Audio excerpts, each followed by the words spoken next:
Good morning and happy Thursday, degenerates. Welcome to the Total Takedown for UFC Kansas City. On this show, we go over and under as opposed to looking at sides, trying to find a different avenue to make you some money when it comes to these UFC fights. First and foremost, do me a favor, hit the like button if you haven't already. Get subscribed to the channel for the best MMA betting content coming to you every single week, multiple days in the week, something not a lot of people do on this platform here. So let's go ahead and get started. First and foremost, you guys know I like to start off with something we really think is a decent piece here. It's gross, it's chalky, I kind of hate it, but Chelsea Chandler and Jocelyn Edwards over 2.5 is about minus 475. This is women's MMA at its finest. Both these women have a hard time finishing their opponents, and to their credit, they are both very tough and very, very durable. So because of that, I think we are deadlocked for this thing to go the full 15 minutes. If you're looking for a parlay piece or a parlay leg on this card, I actually think to start off the night, this one's gonna go the full 15 minutes,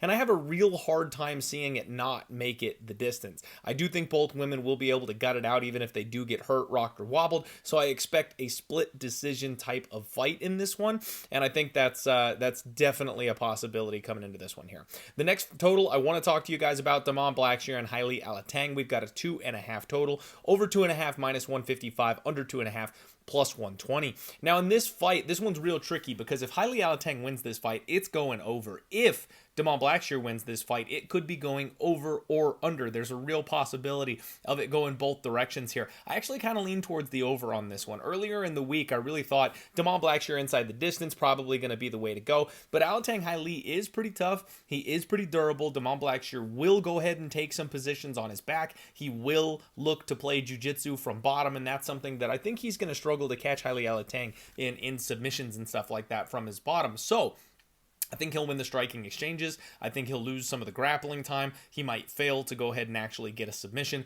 I'm going to lean with the over 2.5. Now, this one is low on the confidence meter here for me because I do think Blackshere has all the finishing upside in this fight, but I think his rapid fire pace of finishes one way or the other is kind of making this number shift a little bit from what we're used to seeing, and Alatang is a very, very tough person to finish, so I do think the over probably has just a little bit of value. The next one I want to talk to you about, Evan Elder and Gage Young. We've got an over 2.5 at minus 270. The under 2.5 is plus 200.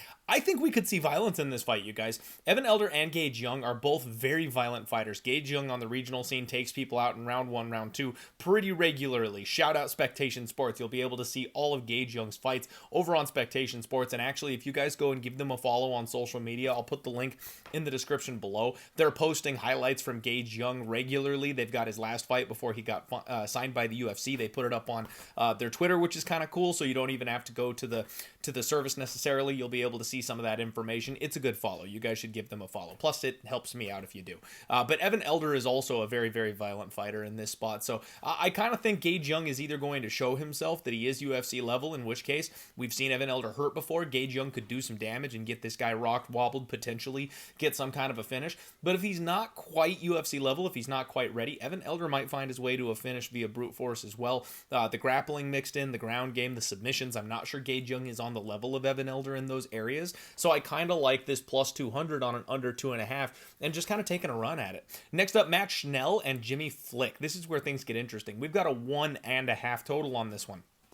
Under 1.5 is minus 120, and that's the way I lean here, you guys. I kind of think this is going to be a fun spot to attack and under. Matt Schnell coming off of retiring, literally throwing his gloves back on, coming back into the cage to take this fight. Jimmy Flick, he did that a fight or two ago himself. I think both these fighters are incredibly flawed. Now, Matt Schnell's chin is a massive concern. Matt Schnell's submission defense is on point unless he's rocked. If he gets hurt, then he can be subbed. So you can finish Matt Schnell either which way you want. Jimmy Flick is not a very good striker, but he is a guy that knows his bread is buttered on the mat. He will throw himself at his opponents, trying to land something big, trying to club them, trying to end up in a grappling exchange of some kind. So I think he's going to force Matt Schnell to fight for his life. And when that happens, Jimmy Flick is also not the most durable fighter you've ever seen. seen. So I think Matt Schnell has the chance to finish Jimmy Flick in this spot, show there's levels to this game. However, Matt Schnell coming off of retiring, coming back for one more. There's no happy endings in MMA, folks. I could see Jimmy Flick coming out, bopping him, and then taking his neck home with him, and I could see it happening early as well.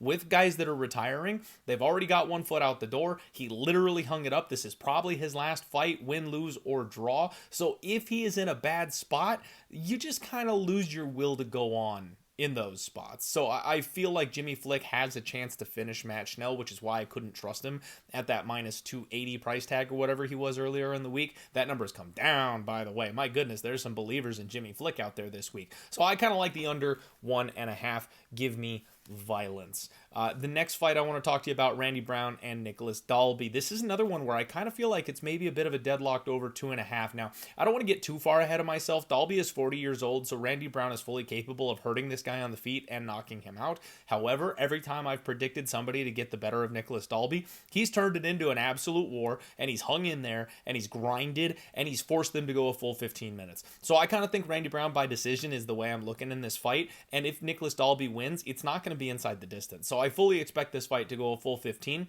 Over 2.5, minus 260. That seems like a decent price tag there to me. Anthony Smith and Ming Yang Zhang is the last one I want to talk to you guys about, because we've got a 1.5 total and the under is minus 210. I think the under 1.5 being minus 210 makes a lot of sense. Anthony Smith could drag this fight into the second and the third round. However, Anthony Smith in his retirement fight, Anthony Smith in his last opportunity to get his hand raised in the UFC, I don't see that being the case here. Ming Yang Zhang is a round one fighter. Period. Win, lose, or draw. And the one thing we know from Anthony Smith is if there's levels, he will check you. So if Ming Yang Zhang slips up, if this guy gets overconfident, if this guy gets into a scramble and gets knocked over and they hit the mat, Anthony Smith will look for a finish. Ming Yang Zhang is not going to take Anthony Smith down, try and sit on his chest. He's not going to try to drag him around the cage and slow the clock down. He is going to go out there and try and take Anthony Smith's head off and get that name on his resume. Smith is going to be forced to fight for his life, and when he does, Ming Yang Zhang is not made out of iron. This man has been finished 5 times already, and more of them have come by KO than sub, but he has been submitted, and we know that's something Anthony Smith is very good at. So, under 1.5, I think this is an exceptionally violent fight in the co-main event.